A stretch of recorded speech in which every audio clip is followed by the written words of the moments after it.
producing electricity without using the battery? What if I told you that simply moving a magnet near a coil of wire can create an electric current? We have a coil connected to a light bulb. We can also connect a sensitive galvanometer just to detect the flow of current through this coil. And we have a bar magnet placed adjacent to the coil, facing north pole towards this coil. Now just walk the magnet to the axis.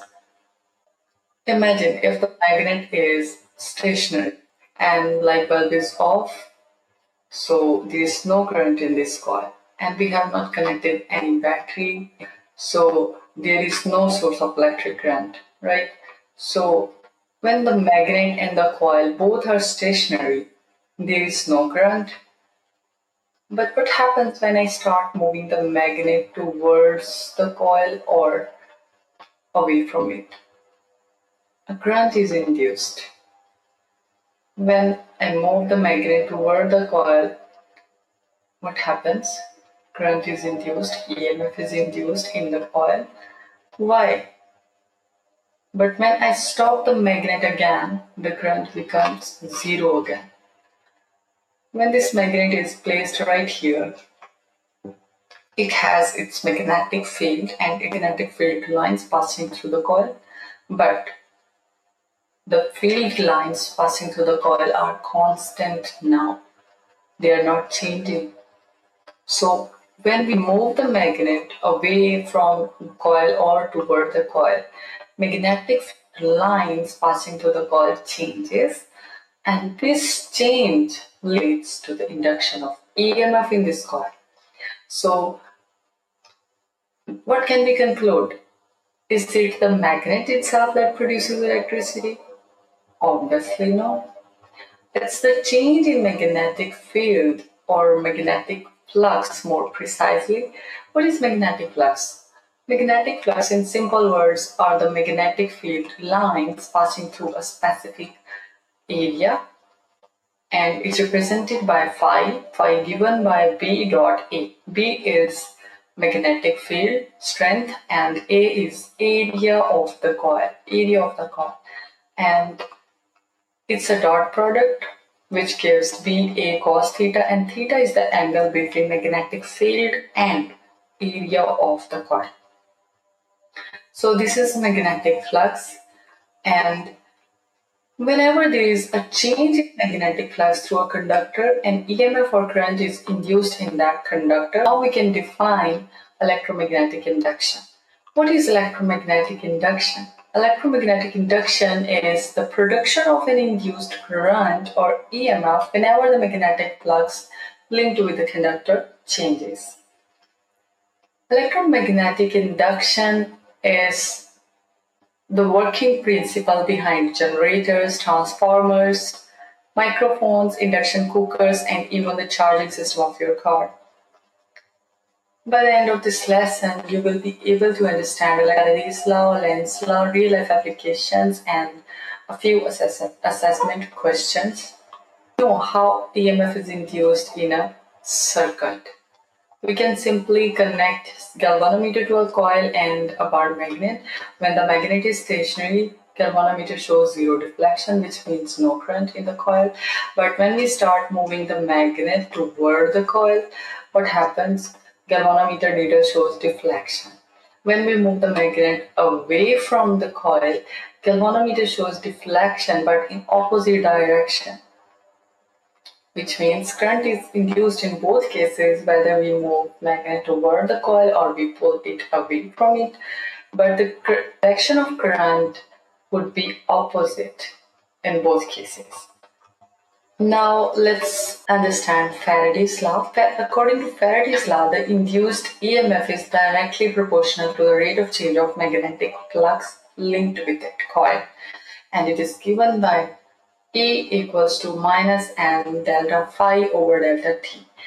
Here E stands for induced EMF, N stands for number of turns, and this term stands for rate of change of magnetic flux. When the magnetic flux changes quickly, it would lead to a larger induced EMF. Maximum brightness. Just look at this.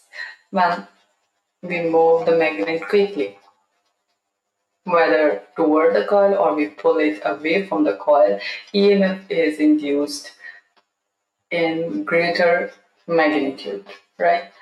Now, we can assume that magnitude of EMF depends on various factors. When we move the magnet faster and we use a stronger magnet, let's say we increase its strength, then magnitude of EMF increases. So when we increase the number of turns, just according to this formula, when we increase the number of turns, EMF would be greater. When this rate is larger or faster, then magnitude of EMF would be greater. So when we increase the coil area or we use a soft iron core inside this coil, if it's a soft iron core inside this coil, it would increase its strength and magnitude of induced EMF would be greater in that case. So that was the explanation of Faraday's law, which tells us about the magnitude of EMF, but it doesn't provide any information about the direction of current. Which direction will the current flow? Here comes Lenz Law. Lenz Law states that the induced current in a conductor always flows in a direction that opposes the change producing it. How? Let's understand. When we move the magnet toward the coil, flux through the coil increases. In fact, flux increases through the coil. But when we pull it away, flux decreases. In both cases, the coil behaves in such a way so as to oppose the change in flux. When the flux is increasing, coil should behave in such a way to decrease the flux. It will become a magnet itself. It will produce its magnetic field and north pole facing the north pole in order to repel this magnet so that flux decreases. Coil behaves in such a way so as to attract this magnet to increase the flux because the flux was decreasing initially. Then it produces south pole facing the north pole of this magnet so that different poles attract each other and the flux changes. Why does it happen? In fact, Lenz law is a consequence of law of conservation of energy. If the coil doesn't oppose the motion of this magnet or doesn't oppose the change that produces this current, then what would happen? The current would be induced in a larger amount, and this would violate the law of conservation of energy because nature always resists change rather than encouraging it. That's precisely why Faraday's law has a negative sign in its formula. Negative sign shows the direction of induced EMF would be opposite to the rate of change of flux. Observe carefully, these blue dots are showing the charges flowing through the circuit. Now both are stationary. Coil is a magnet, charges are static. But what happens when we move the magnet or we move the coil? We can move the coil itself. In both cases, flux changes and EMF is induced. It's not important that we should only move the magnet. We can move the coil itself. Let's say when we move the magnet toward the coil, when the magnet is placed, the charges get reversed. EMF is induced in both cases, but direction is opposite. Charges are flowing in clockwise direction now. Okay, so this explains Lenz law. Lenz law, the induced current always flows in a direction that opposes the change producing it. Let's solve a quick power star example. A coil has 200 turns and an area of 0.05 meter square. A magnetic field 0.2 Tesla to 0.8 Tesla in 0.3 seconds. Find the induced EMF. Here, this is magnetic field strength. This is not magnetic flux. So first of all, we have to calculate magnetic flux.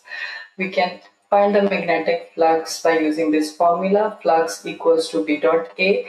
Change in flux equals to change in, we are given two values of magnetic field. So we have to calculate change in magnetic field.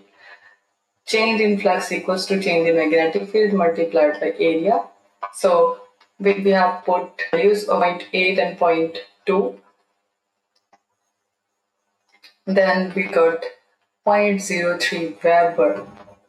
Weber is the SI unit of magnetic flux. Magnetic flux is expressed in Weber and the field is expressed in Tesla. Just remember, don't confuse it. Now we have magnetic flux. Now we can simply put the induced EMF formula. Apply Faraday's law, EMF equals to N into rate of change of flux. We have time, we have flux, and we have electrons. Put the values and we got 20 volts. That's it. Just 3 simple steps and we have solved it, as long as you know that each symbol actually represents not just the formula. So electromagnetic induction is the basic principle on which electric generators and transformers work. Electric generators in power stations, transformers used for transmission of wireless phone chargers, and induction cookers.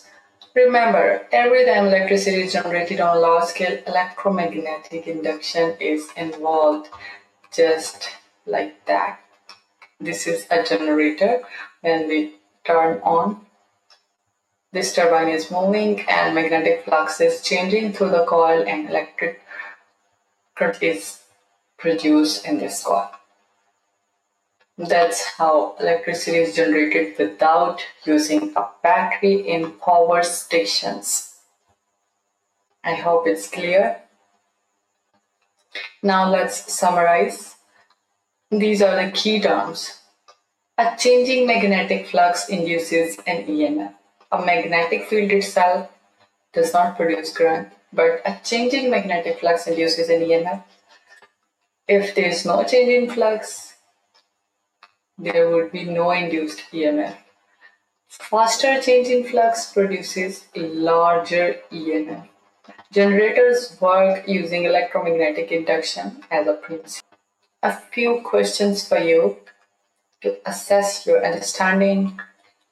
Just let me know your answers in the comments. First question is, why is no current when the magnet is stationary? What happens if the magnet is moved twice as fast? It means the rate of change of flux is twice. So what would happen to the induced EMF? Why does reversing the direction of magnet reverse the galvanometer deflection?